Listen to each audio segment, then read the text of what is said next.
사사기 6장 25절로 32절까지의 말씀을 한 절씩 교독하도록 하겠습니다. 제가 먼저 25절부터 교독하도록 하겠습니다.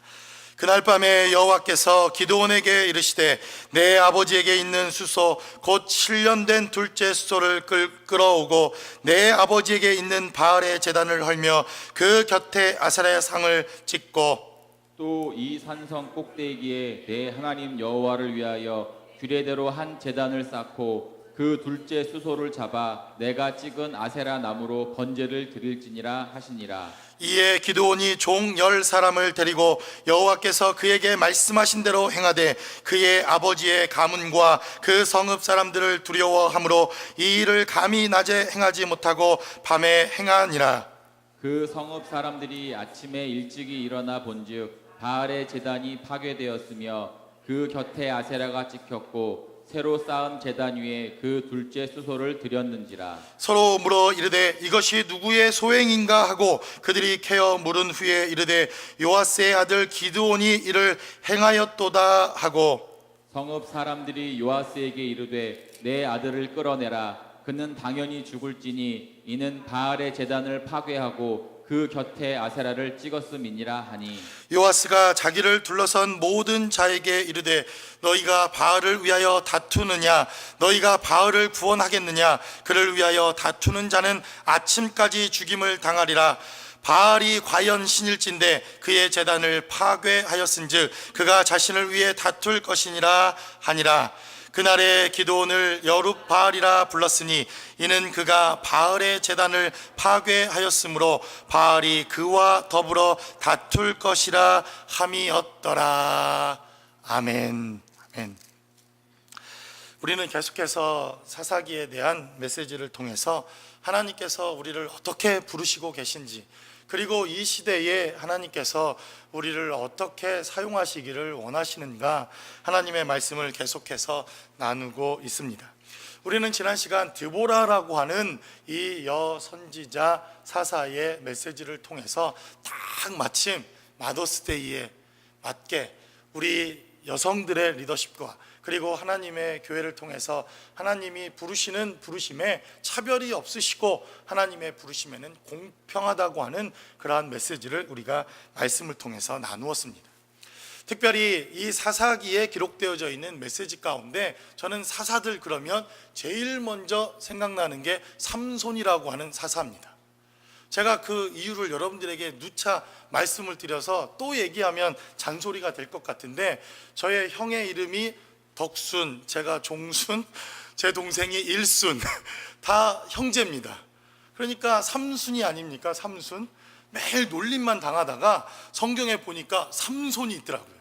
저는 이게 삼순인 줄 알고 처음에는 야, 이게 정말 내 별명과 똑같은 사람이 있구나. 그래서 얼마나 삼손이라고 하는 사람을 감사하게 생각했는지 모릅니다. 매일같이 무슨 발표회를 하고 크리스마스 때 행사가 있으면 매일 솔로몬의 이 사람을 잡는 망나니 역할, 이런 게 제 역할이다가 처음 제가 주인공 역할을 맡은 게 이 삼손이라고 하는 사람이기도 합니다. 제가 누차 말씀드리지 않았습니까? 그래서 저는 이 사사들 중에서 삼손이라고 하는 사사를 참 좋아하기도 하고, 그리고 이 삼손이라고 하는 사사를 만났을 때 이 사사기가 참 재미있게 읽어졌던 기억이 있습니다. 그와 함께 또 우리가 잘 기억하고 있는 사사가 한 사람이 있다면 기드온이라고 하는 사사 아닙니까? 왜 매일 목사님은 기드온의 300용사를 달라고, 아마 저희 시골 교회도 그렇게 큰 교회는 아니었는데 목사님이 새벽 기도마다 또 기도할 때마다 300명의 기도 용사를 달라고, 기드온을 달라고. 저는 처음에 그 사람이 누구인지를 모르니까 아, 이 사람이 오면 300명을 데리고 오는가 보다, 저는 그런 마음이 좀 있었습니다. 근데 나중에 성경을 보니까 이 기드온이라고 하는 사사가 하나님의 놀라운 역사를 통해서 하나님의 놀라운 그러한 역사를 보여주는 그러한 용사더라, 성경이 그렇게 기록해 놓은 것을 보게 됩니다. 또 군대에 갔더니 기드온 성경 여러분 아십니까?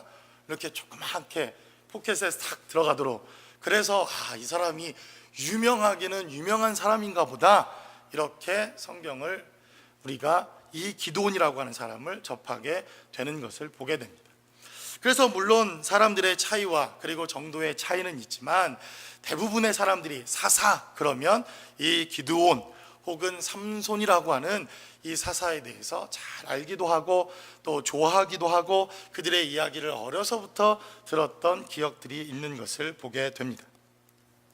그래서 우리에게 잘 알려지고 그리고 우리가 좋아하는 사사인 기드온에 대해서 오늘부터 여러분들과 함께 말씀을 나누고 싶습니다. 다른 사사들의 기록들이 그렇게 많은 기록들이 기록되어 있지 않아서 한 주간만 나누어도 충분해 보이는 사사들의 이야기지만 이 기드온이나 삼손과 같은 사사들은 대단히 많은 이야기들을 가지고 있고 성경이 기록해 놓는 이 이야기들을 통해서 그들의 부르심과 하나님께서 어떻게 사용하셨는가 삶의 일거수일투족들이 자세하게 기록되어져 있는 것을 보게 됩니다.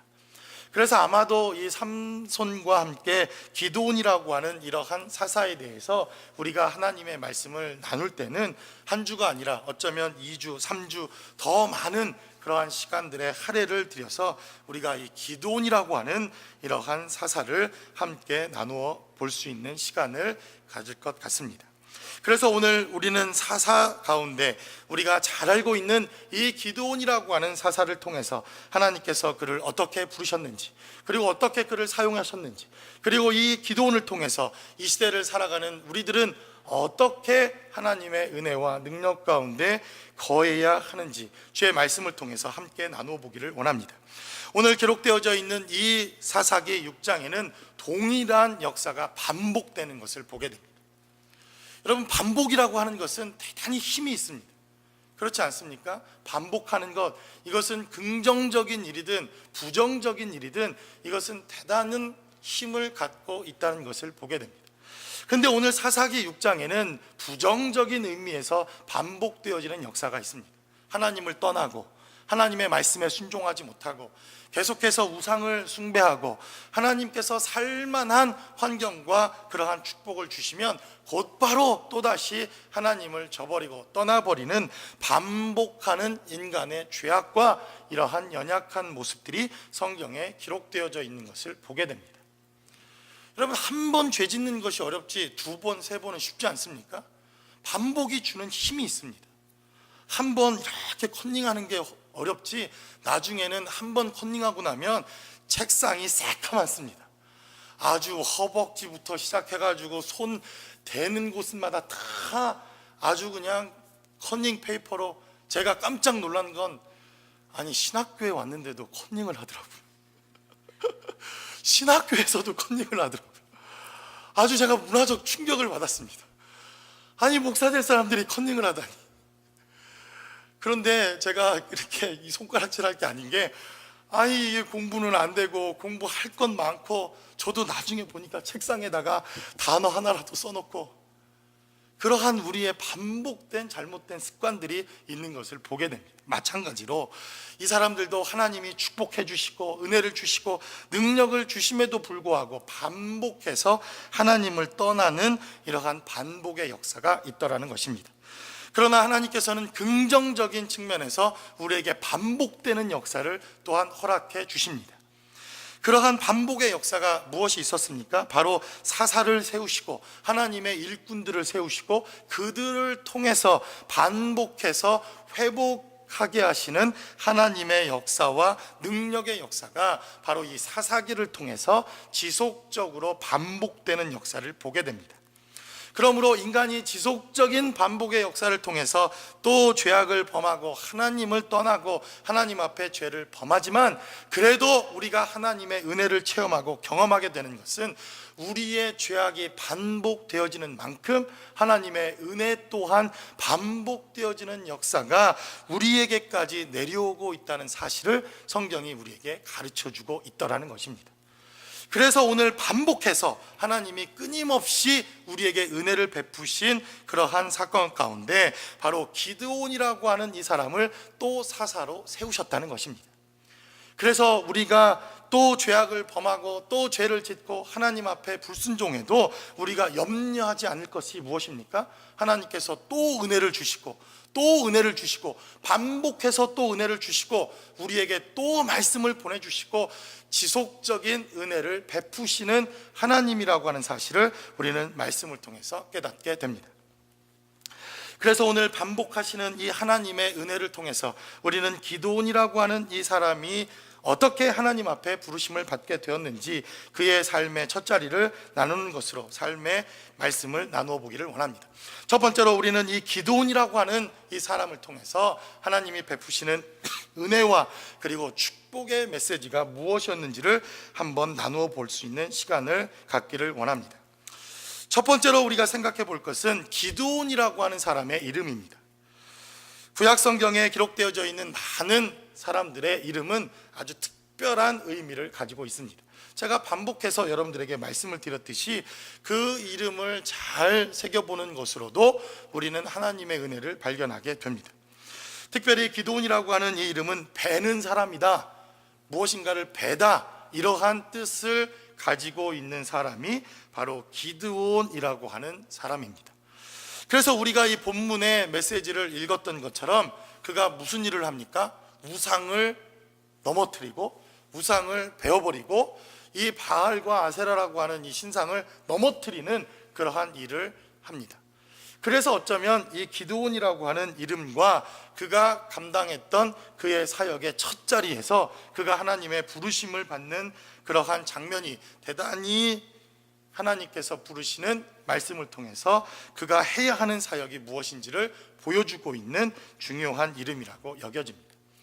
그래서 그 이름처럼 그는 하나님 앞에 쓰임을 받고 그리고 우상을 넘어뜨리고 우상을 베어버리고 우상이 세워지는 것마다 하나님의 말씀을 쫓아 그 우상과 대적하는 사역으로 그의 삶이 부름을 받았다 하는 것을 우리가 생각해 볼 수 있다는 것입니다. 그런데 그의 삶의 자리를 이렇게 살펴보면 이 기드온이라고 하는 사람이 하나님 앞에 쓰임을 받을 만한 그러한 능력과 은혜가 있는 사람이라기보다는 뭔가 부족해 보이고 뭔가 소심해 보이고 뭔가 리더가 되기에는 자격이 부족한 사람처럼 보이는 것 또한 사실입니다. 그래서 11절에 기록되어져 있는 메시지를 우리가 잘 살펴보면 사사기 6장 11절은 이렇게 기록해 놓고 있습니다. 여호와의 사자가 아비에셀 사람 요아스에게 속한 오브리에 이르러 상수리 나무 아래에 앉으니라. 마침 요아스의 아들 기드온이 미디안 사람들에게 알리지 아니하려 하여 밀을 포도주 틀에서 타작하더니라고 성경은 기록합니다. 여러분 뭔가 좀 이상하지 않습니까? 밀을 타작하는데 지금 포도주 틀이라고 하는 곳에서 아주 몰래 숨어서 그는 보리 밀을 타작하고 있습니다. 여러분들이 이스라엘의 절기와 그리고 이스라엘의 역사를 잘 살펴보면 이것이 대단히 불합리해 보이는 모습이라고 하는 것을 금방 알아챌 수가 있습니다. 이스라엘 백성들은 여름이 되면 하나님께서 보리를 추수하는 그러한 맥추 감사절로 시작을 합니다. 그래서 우리는 이것을 칠칠절이다 이렇게 부르게 되는데 이 칠칠절이 시작되고 난 49일이 지나면 바로 50일에 해당되어지는 그날부터 이들은 추수감사절이 시작됩니다. 수장절이라고 하는 추수감사절이 시작되면 바로 이들은 보리 수확을 다 마치고 이제 밀을 베기 시작합니다. 그러니까 이 밀을 베는 수확의 시기가 가을이 아니라 사실 늦여름에 이 밀이 재배가 끝나는 것을 보게 됩니다. 그리고 나서 하나님께서 주시는 포도도 수확을 하고 가을에 열리는 가을의 열매들을 수확하는 순서대로 이들의 삶이 진행이 됩니다. 그런데 지금 이 기드온이라고 하는 이 사람은 지금 포도를 수확해서 그 포도의 열매를 거두는 틀 안에 숨고 바로 밀을 타작하는 이러한 아주 이상한, 어떻게 보면 대단히 우스꽝스러운 이러한 삶의 모습을 보여주고 있더라는 것입니다. 바로 그 배경을 설명하는 것이 사사기 6장 1절로부터 10절까지 기록되어져 있는 메시지입니다. 하나님을 떠나고 하나님을 배반하자 하나님께서는 미디안이라고 하는 사람을 일으켜 세우셔서 그 족속들로 하여금 이스라엘 백성들이 열매를 얻고 하나님께 추수하고 수확을 얻게 되면 모든 것을 다 강탈해가는 이러한 역사가 7년째 있었다. 성경은 이렇게 말합니다. 예전에 저희 할머니가 매일 그런 얘기를 했던 기억이 있습니다. 대동아 전쟁, 혹시 이 전쟁의 이름을 아십니까? 대동아 전쟁. 그러면 이 전쟁의 이름을 아시는 분들은 좀 어르신들입니다. 그렇죠? 우리는 뭐 1차 세계대전, 뭐 2차 세계대전 이런 건 좀 들어봤지만 대동아 전쟁, 사실은 우리 할머니에게서 들었다. 예전에 한국이 불행하게도 식민지 시절에 있었을 때 일본이 중국과 러시아를 상대로 일으켰던 2차 세계대전 중에 일부, 이쪽 동남아 지역에서 있었던 전쟁을 대동아 전쟁 이렇게 불렀던 적이 있었습니다. 근데 전쟁이 막바지로 치닫고 어려운 환경이 되어지자 어떠한 일이 있었습니까? 저희 할머니가 17인가 16세 시집을 오셨는데 그때 혼수품으로 비녀 하나를 이렇게 꽂고 오셨던 것 같습니다. 근데 그것마저도 이 일본에 다 수탈당하고 밥그릇, 숟가락, 노숟가락 밥그릇, 그리고 집에서 쓰던 가마솥 걸어놨던 것까지 다 송출을 해서 가져갔던 시대가 있었던 것을 우리 할머니가 매일 기억하시고, 내 비녀까지 빼갔던 놈들, 내 비녀 몽둥이 하나까지 다 가지고 갔던, 그거를 늘 말씀하셨던 기억이 있습니다. 아마 그러한 수탈과 그러한 약탈이 있었던 것 같습니다. 계속되는 약탈과 계속되는 수탈로 이들은 드러내놓고, 이 밀과 이 소출을 드러내놓고 수확할 수 없는 환경과 어려운 환경이 되어지자, 이 기드온이라고 하는 사람은 바로 이 포도주 틀에 들어가서 밀을 수확하고 먹을 것을 수확하고 이러한 것들을 수확하는 이러한 대단히 소심한 모습을 보여주더라는 것입니다. 제가 너무 비약해서 이 사람을 나쁘게 평가하는 것은 아닌지 모르겠지만 그러한 모습들을 성경의 곳곳에서 보여주고 있는 것을 보게 됩니다. 또한 이 기드온이라고 하는 사람은 그 이후에 하나님께서 그렇게 포도주 틀에서 밀을 타작하는 모습을 보는데도 불구하고 하나님께서 그를 부르십니다. 그를 부르신 이후에 기드온이라고 하는 사람에게 바로 하나님의 사사가 되어서 하나님의 일들을 감당하고, 그리고 이 민족을 구원하라고 하는 하나님의 메시지를 주지만 17절 이하에 기록되어져 있는 메시지를 우리가 살펴보면 기드온은 하나님의 사자, 하나님의 천사에게 이렇게 반문하는 것을 보게 됩니다. 기드온이 그에게 대답하되 만일 내가 주께 은혜를 얻어 싸우면 나와 말씀하신 이가 주 되시는 표징을 내게 보이소서라고 성경은 이렇게 기록합니다. 하나님의 천사를 만났고 하나님의 음성을 듣고 하나님의 메시지를 들었음에도 불구하고 그는 지속적으로 하나님께 표적을 요구합니다. 하나님께 기적을 요구합니다. 하나님, 나를 정말 부르셨다면 하나님께서 부르신 이적과 표적과 기사를 내놔라, 이렇게 표적을 요구하십니다. 물론 우리가 하나님 앞에 합리적인 의심, 합리적인 물음, 합리적인 질문을 하는 것은 대단히 중요합니다.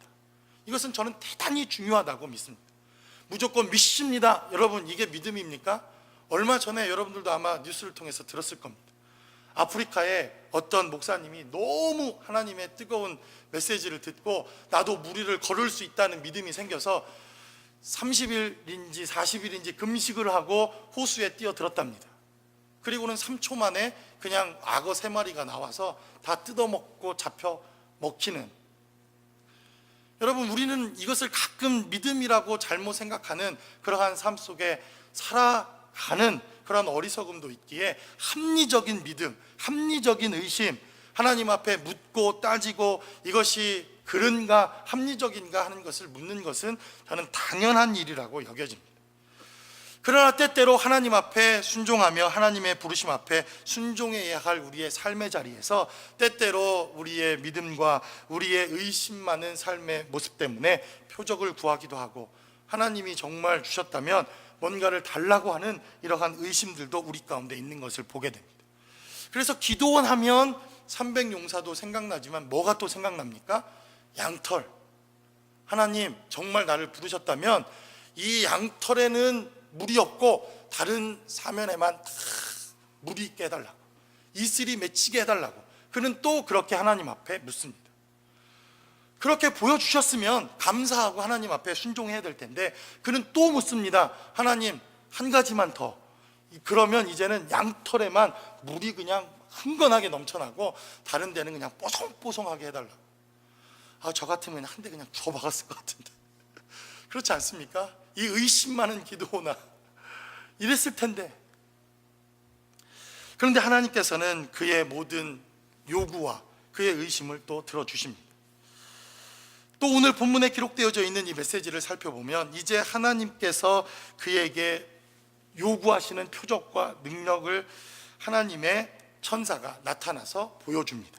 그 기록이 19절로 24절까지 기록되어져 있습니다. 하나님이시라면 나에게 표적을 달라고 하는 기드온의 기도와 그리고 그 요구 앞에서 하나님은 예물을 가져오라, 포도주를 가져오라 이렇게 말씀하신 이후에 그 막대기로 하나님께서 예물과 그 포도주를 치시니 하나님의 천사가 불꽃이 일어나서 하나님의 능력을 보여주시고 살아계심을 보여줍니다. 그러면 우리 같으면 하나님 감사합니다, 표적을 보여주셨군요, 하나님 정말 순종하고 살아가겠습니다, 이렇게 하는 것이 마땅함에도 불구하고 그는 두려워하며 하나님의 일들을 감당하지 못하겠다고 하는 그러한 삶의 고백을 하게 됩니다. 그것이 바로 22절에 기록되어져 있는 말씀입니다.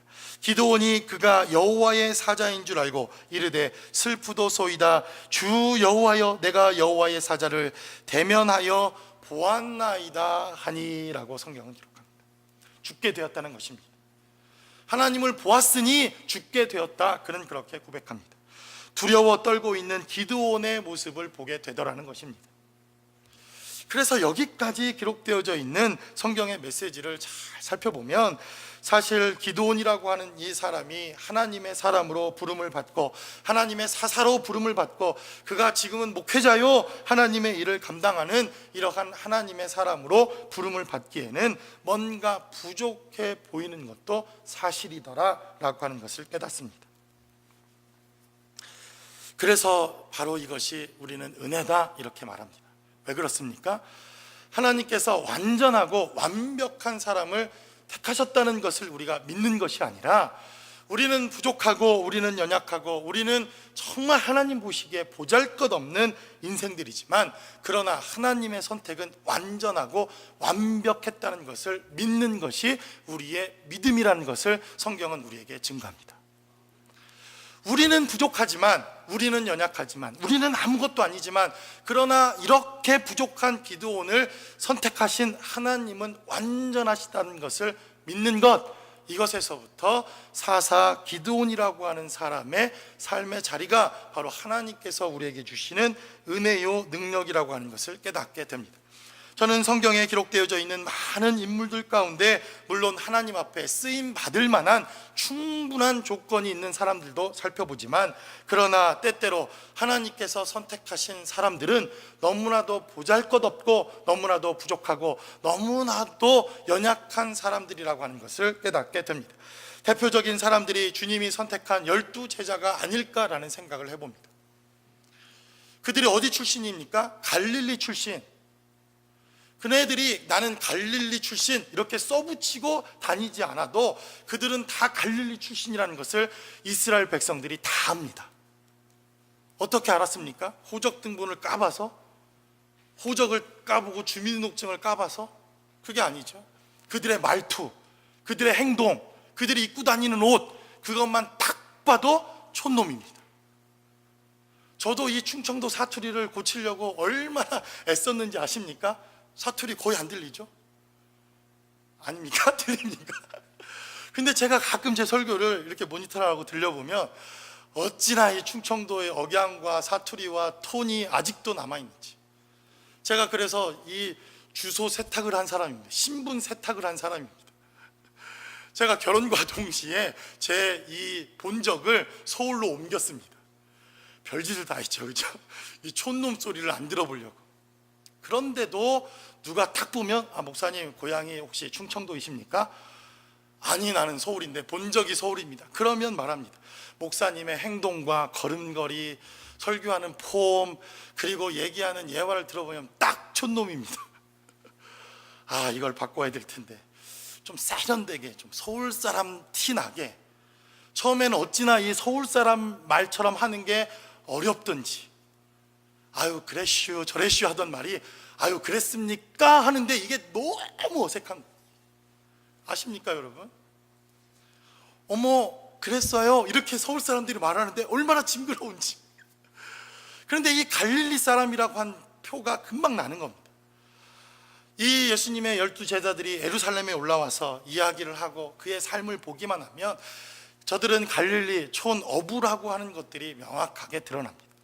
가론 유다를 제외하면 이 사람들은 갈릴리 촌이라고 하는 곳에 부름을 받았고 배움도 부족하고, 그리고 하나님 나라를 이해하기에 3년 동안 주님을 쫓아다녔지만 여전히 연약함 가운데 있었던 사람이라고 하는 것을 보게 됩니다. 그럼에도 우리가 믿는 것은 무엇입니까? 그들을 선택했던 바로 주님의 선택은 정확했다고 하는 것을 믿는 것, 이것이 바로 믿음이요 우리의 삶의 축복이더라 하는 것을 성경은 우리에게 증거합니다. 그래서 저도 때때로 하나님이 나를 왜 목사로 부르셔서, 하나님도 불편하시고 나도 불편하고 때때로 성도들도 괴롭고, 정말 삼박자가 괴롭지 않습니까? 정말 좀 폼나는 목사님들, 목회 잘하시는 목사님들, 순종 잘하는 목사님, 하나님이 하라는 대로 하는 그러한 목회자를 불러서 하나님이 부르셨으면 하나님도 편하시고 그 목사님도 편하고 저도 편하고 여러분들도 편하고, 그럼에도 때때로 하나님 앞에 그래도 순종하겠다고 기도하는 것이 무엇입니까? 나는 나를 돌아보면 보잘것없는 사람 같지만, 우리는 우리를 돌아보면 아무것도 아닌 사람 같지만 그래도 나를 선택한 하나님이 옳다라고 인정하는 것, 이것이 바로 우리의 믿음이요 삶이요 순종이더라 하는 것을 우리는 깨닫게 되더라는 것입니다. 그러므로 저와 여러분들이 바로 저를 세우신 분도 하나님이요 여러분들을 만나게 하신 분도 하나님이라고 하는 것을 인정하는 것으로부터 우리의 신앙은 시작된다고 하는 믿음을 갖는 것, 이것이 바로 사사 기드온이 우리의 삶을 통해서 보여주고 있는 대단히 중요한 삶의 여정이라고 하는 것을 깨닫게 됩니다. 두 번째로 우리는 이 기드온의 부르심을 통해서 하나님이 부르시는 이상과 현실의 차이가 얼마나 큰가 하는 것을 깨닫게 됩니다. 하나님이 이 기드온이라고 하는 사람을 샬롬이라고 하는 하나님의 평강으로 부르시지만, 그러나 그에게는 여전히 평안이라고는 찾아볼 수 없는 현실과 하나님의 이상을 우리가 살펴보게 됩니다. 우리 한번 기록되어져 있는 말씀을 한번 살펴보도록 하겠습니다. 24절에 기록되어져 있는 말씀을 살펴보면 하나님께서 이제 기드온에게 사명과 소명을 부르시고 하나님의 이름을 허락해 주십니다. 기드온이 여호와를 위하여 거기서 제단을 쌓고 그것을 여호와 샬롬이라 하였더라. 그것이 오늘까지 아비에셀 사람에게 속한 오브라에 있더라. 성경은 이렇게 기록합니다. 하나님께서 기드온에게 나타나셔서 뭐라고 말씀하십니까? 나 보이냐 이렇게 말씀하시지 않고, 내가 누구냐 이렇게 말씀하시지 않고, 나는 여호와 샬롬이다 이렇게 말씀하시는 것을 보게 됩니다. 우리 잘 알지 않습니까? 여호와 샬롬, 평강의 하나님, 평안의 하나님, 우리에게 소망과 기쁨을 주시고 희망과 평강을 주시는 하나님, 그 하나님께서 바로 기드온에게 나타나십니다. 그리고 나는 평안의 하나님이요 평강의 하나님이요, 내가 너에게 모든 두려움에서부터 모든 것을 잊게 하시고 평안과 소망을 주시는 하나님이라고 하는 것을 기드온에게 말씀하십니다. 그런데 오늘 본문을 우리가 읽었던 하나님의 말씀을 한번 살펴보면 하나님께서는 그를 샬롬이라고 부르셨지만 이 기드온에게는 여전히 평안이 없었다고 하는 것을 성경은 우리에게 증거합니다. 27절의 말씀을 한번 살펴보도록 하겠습니다. 이에 기드온이 종 10사람을 데리고 여호와께서 그에게 말씀하신 대로 행하되 그의 아버지의 가문과 그 성읍 사람들을 두려워하므로 이 일을 감히 행하지 못하고 밤에 행하니라 라고 성경은 이렇게 증거합니다. 하나님께서 기드온을 부르십니다. 그리고 그 이름처럼 이제 저 우상을 베어달라고 말합니다. 네 이름값을 하라는 겁니다. 그리고 이제 저 우상을 다 베고 무너뜨리고 하나님의 그 성전에서 예배 드리는 삶의 자리로 그 삶을 살아달라고 하나님이 부르시지만, 그는 27절에 기록되어진 대로 여전히 두려움이 있고 여전히 불안하고 여전히 하나님의 말씀을 감당하기에는 부족함이 있었다고 하는 것을 성경은 우리에게 증거합니다. 그래서 우리는 때때로 우리의 삶의 자리에서 무엇을 경험합니까? 하나님께서 분명히 부르신 비전과 이상과 하나님의 소명과 사명을 발견합니다. 그런데 여전히 우리 가운데 전혀 하나님과 상관없는 우리 삶의 현실을 또 부딪히지 않습니까? 이 갭이 얼마나 큽니까? 이 갭이 너무 크다는 것을 보지 않습니까? 분명히 하나님께서 우리를 부르셨다 말씀하고, 우리에게 비전을 주셨다고 말하고, 우리에게 소망을 주셨다고 말하고, 하나님의 말씀을 주셨다고 이렇게 말씀함에도 불구하고 우리의 삶의 자리를 돌아보면 여전히 삶에서 부딪히는 현실과 하나님의 부르심의 차이는 너무나도 크더라는 것입니다. 그래서 우리는 이 사사 기도원을 통해서 깨닫게 되는 우리의 신앙과 삶의 여정을 봅니다. 그게 무엇입니까? 바로 신앙은, 바로 믿음은, 바로 이러한 삶의 괴리, 이 갭을 줄여나가는 삶이 바로 신앙생활이다 하는 것을 깨닫게 되더라는 것입니다. 지금 부름받은 기도원의 삶의 이상과 비전과 꿈은 바로 우상을 다 무너뜨리고 하나님의 나라를 세우고 하나님의 말씀을 통해서 이스라엘 백성들을 구원해내야 하는 하나님의 비전과 샬롬이라고 하는 삶의 자리지만, 그 자리는 여전히 두렵고 여전히 세상 사람들이 두렵고 여전히 하나님의 일을 하기에는 너무나도 부족함이 많은 삶의 자리더라는 것입니다. 그러나 기도원이 어떻게 됩니까? 오늘 다르고 내일 다르고 또 그 다음날 다르고 또 그 다음날 달라서 바로 그의 삶에 언젠가 우리는 알지 못하지만, 그러나 하나님이 부르셨던 그 부르심에 보다 더 접근해 가는 삶을 살다가 하나님의 뜻을 이루고 하나님의 삶을 이루는 삶, 그것이 무엇입니까? 신앙이요, 우리의 삶의 여정이요, 바로 이 땅에 하나님께서 저와 여러분들을 부르신 삶의 이유더라 성경은 이렇게 말합니다. 저도요, 새벽마다 제자리에 앉아서 기도하면 눈을 감으면 저는 세계적인 부흥 강사입니다. 막 전 세계 나가서 복음을 전하고 하나님의 말씀을 전하고, 한 번 설교하면 막 3,000명, 5,000명, 그 정도는 변화시켜야 되지 않겠습니까? 기도하면, 하나님 앞에 무릎 꿇으면 제 마음 가운데는 그러한 하나님의 비전과 꿈이 보이는데, 뒤돌아 눈을 돌아보면 현실은 그렇지 않습니다. 그렇지 않을 때가 많더라는 겁니다. 하나님의 말씀을 전하고 하나님의 복음을 전하면 정말 단숨에 이 지역의 영혼들이 변화되고 하나님의 말씀으로 이 교회가 부흥하고 하나님의 일들을 잘 감당할 수 있을 것 같은데, 현실은 돌아보면 그러지 않을 때가 너무 많더라는 것입니다.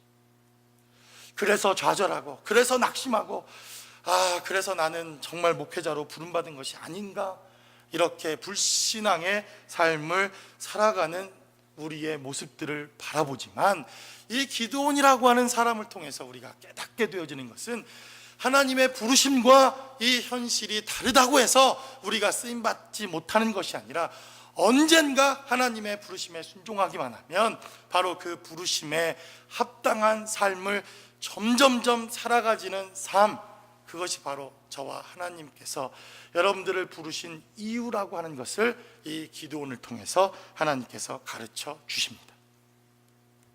그래서 업으로 부름을 받고 사람을 낚는 업으로 부름을 받았던 베드로지만, 그러나 그의 삶의 현실에서는 주님을 부인하고 오히려 변화시키고 사람들을 하나님의 말씀으로 데리고 오기보다는 오히려 그 안에서 반목하고, 내가 큰 사람이 되고자 분열과 하나님의 말씀을 온전히 쫓지 못했던 베드로의 그러한 연약한 모습들, 하나님의 부르심을 따라 자신의 열심과 열정을 가지고 그리스도인들을 잡아 죽이려고 했던 여행길에 올랐던 사도 바울이라고 하는 사람들의 그러한 삶의 모습들, 하나님의 부르심과 하나님의 목적과 하나님께서 그의 삶의 자리를 인도하시는 삶과 그의 현실은 너무나도 괴리감이 있었던 삶의 자리지만, 그러나 오늘이 다르고 내일이 다르고 또 그 다음 날이 다르고 점점점 삶을 살아가면 살아갈수록 하나님의 말씀과 뜻대로 살아가는 우리의 삶의 자리를 보더라. 성경이 이렇게 말합니다. 그래서 기드온이 필요하고, 그래서 삼손이라고 하는 사람도 필요하고, 그래서 이 사사기에 등장하고 있는 연약하지만 그래도 하나님 앞에 쓰임받았던 삶의 모습들이 필요하다는 것을 성경은 우리에게 증거합니다. 마지막으로 성경은 기록하기를 그렇게 소심한 기드온이었지만 그러한 소심한 한 걸음의 순종부터, 그리고 그 발걸음에서부터 그는 하나님 앞에 쓰임받고 하나님의 축복된 인생이 되어지는 것을 우리는 깨닫게 됩니다. 오늘 기록되어져 있는 25절과 27절은 우리에게 기록하기를 이렇게 기록해 놓고 있습니다. 그날 밤에 여호와께서 기드온에게 이르시되 내 아버지에게 있는 숫소 곧 7년 된 둘째 숫소를 끌어오고 내 아버지에게 있는 바알의 제단을 헐며 그 곁에 아셀의 상을 찍고라고 성경은 말합니다. 25절에 보면 슬픈 주님의 요구 하나가 있습니다. 아주 슬픈 요구 하나가 있습니다. 그게 무엇입니까? 숫소 곧 7년 된 둘째 숫소를 끌고 와라. 성경은 이렇게 말합니다.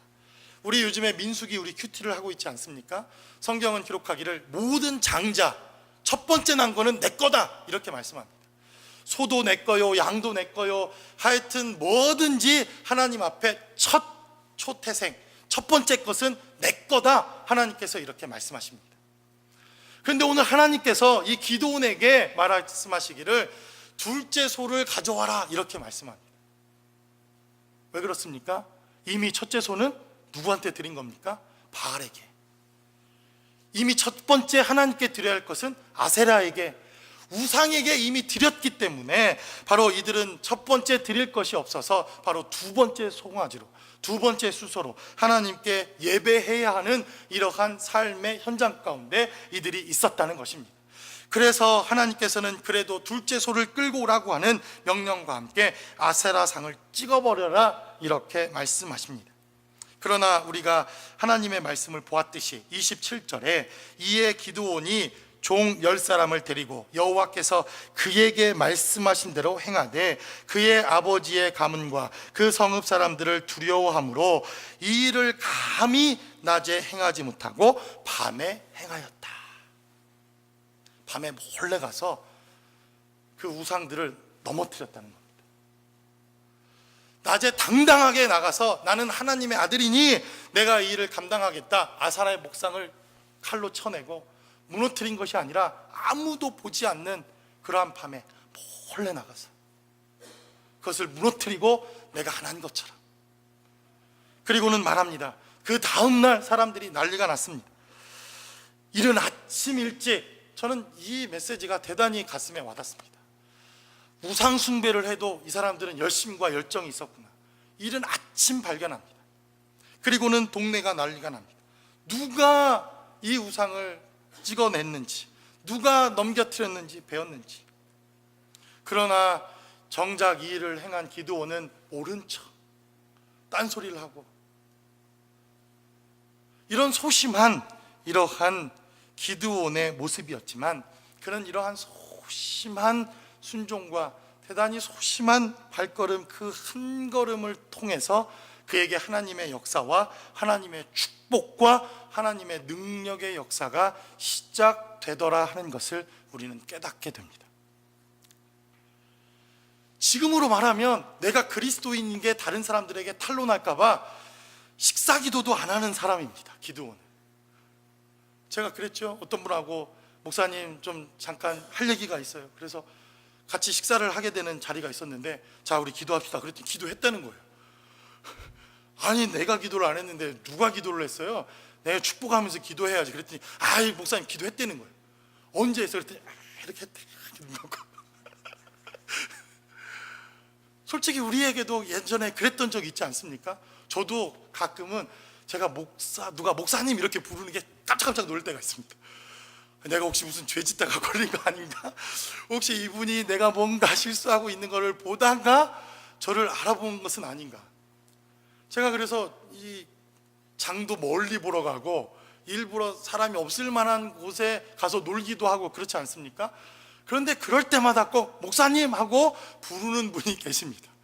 그럴 때마다 얼마나 깜짝깜짝 놀라는지. 근데 이 기드온의 삶을 잘 살펴보면 그는 여전히 대단히 소심한, 그러한 대단히 부끄러운 그러한 순종의 첫걸음이 있었다는 것을 보게 됩니다.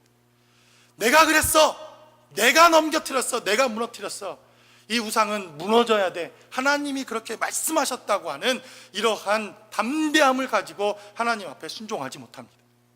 사람들이 묻습니다. 누가 이것을 넘겨뜨렸는지, 누가 이렇게 우상의 제단을 회파했는지 그를 잡아 죽여야 된다고 하는 이러한 목소리가 있었을 때 그는 당당하게 손을 들고 내가 그랬다고 하는 이러한 고백조차 할 수 없었던 사람이었다고 하는 것을 성경은 우리에게 증거합니다. 그래서 아주 소심하게, 누가 볼까 봐, 누구에게 들키지 않으려고 정말 아주 살짝 남들이 모르게 그렇게 순종하고 그렇게 하나님 앞에 나왔던 그의 삶의 첫 자리가, 그렇게 시작되었던 순종의 자리가 기드온이라고 하는 하나님의 사사가 되어지는 첫 걸음이 되더라. 성경은 이렇게 증거합니다. 그래서 하나님께서 부르시는 이 부르심에는 다양한 부르심이 있다는 것을 깨닫게 됩니다. 그는 용감하지도 않았고, 그는 의심도 많았고, 그는 부끄러움도 많았고, 그는 소심한 사람이었지만, 그러나 하나님 앞에 부름을 받자 쓰임받는 사람으로 변화되어지는 삶의 모습을 우리에게 보여줍니다. 한 걸음 내딜 용기조차 없어서 사람들에게 들키지 않으려고 아주 소심하게 시작되어진 그 한 걸음이었지만, 하나님의 붙들린 그 한 걸음은 그에게 엄청난 축복과 이스라엘의 놀라운 결과를 가져오는 축복의 자리가 되었다는 것입니다. 우리의 삶의 자리가 저는 때때로 그러지 않은가라는 생각을 해봅니다. 이 이민사회, 그리고 이 이민교회, 그리고 어떻게 보면 개척교회, 그리고 우리의 삶의 자리를 돌아보면 너무나도 소심하고 부끄럽고, 과연 나는 하나님 앞에 쓰임받을 만한 인생인가, 스스로 자문해 보아도 너무나도 부끄럽기 짝이 없는 우리들의 인생같이 보여지지만, 그러나 하나님께서는 우리의 이 작은 발걸음 하나, 이 작은 순종 하나를 통해서 하나님의 일들을 이루시고 하나님의 역사를 이루시는 발걸음을 시작하신다. 이것이 바로 기드온을 통해서 우리에게 보여주시고 있는 대단히 중요한 삶의 자리더라 하는 것을 깨닫게 됩니다. 그러므로 여전히 부족한 우리의 삶의 자리를 돌아보지만 이 작은 순종, 이 작은 발걸음, 그리고 이 작은 하나님 앞에서의 삶의 순종을 통해서 우리가 다시 한번 이 시대를 변화시키고 이 시대의 하나님의 부르심에 순종할 수 있는 교회, 가정, 여러분들의 삶의 자리가 되실 수 있기를 주님의 이름으로 간절히 축원합니다. 우리 시간 기도하겠습니다. 우리 시간 기도할 때 저는 멀리서 기드온까지 찾을 필요가 없다고 생각되어집니다. 제 자신을 보면 여전히 부족하고, 제 자신을 보면 여전히 못났고, 여전히 하나님 앞에 불순종하는 제 모습들, 그리고 너무나도 부족해서 어떻게 나 같은 사람이 정말 하나님의 일을 감당할 수 있을까, 하루에 10번도 더 좌절하는 제 모습들을 바라봅니다. 그래도 하나님 앞에 순종하는 것은 나를 선택한 하나님이 무슨 뜻이 있겠지, 그래도 그분의 선택은 옳았겠지 라고 하는 믿음의 삶으로부터 시작되어지는 것이 바로 우리의 신앙의 여정이요, 믿음의 출발점이요, 우리 삶의 시작이더라 하는 것을 깨닫게 됩니다. 하나님, 나는 부족하고, 나는 여전히 못났고, 나는 여전히 초라하지만, 그러나 나를 향한 하나님의 계획을 바라볼 수 있게 도와주시고, 그 하나님의 계획과 은혜 때문에 오늘도 우리가 주의 일들을 감당할 수 있는 삶의 자리가 될 수 있게 달라고 우리 시간 다 같이 한 목소리로 기도하겠습니다.